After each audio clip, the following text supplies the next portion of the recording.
Mount Pleasant leaders have extended the town ban on new apartment complexes until the end of this year. Melissa Rademacher talked to a council member and some other folks in the area about why and what the plan is for once this expires. The town was faced with tremendous growth. At times we were growing 3% or more in a year.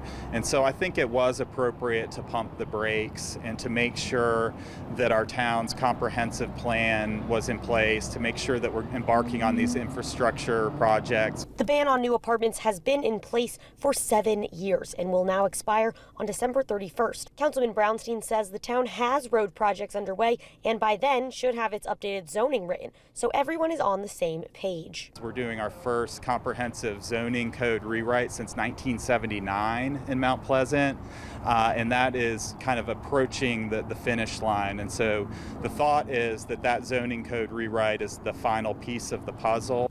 People around town seem to think the ban should be reaching the end of its time, too. I think that there definitely is a lot of building going on that we don't exactly have the capacity for with infrastructure around the area.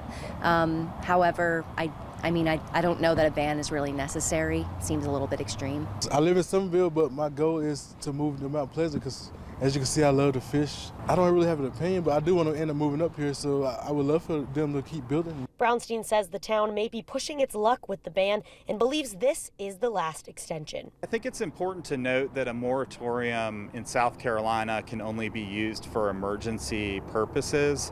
And so at this point, it's been on the books for 7 years. I think it did serve its purpose and it allowed us to catch up in a lot of respects. Brownstein looks forward to carefully considering new projects under the new and improved guidelines next year. In Mount Pleasant, Melissa Rademacher, Live 5 News.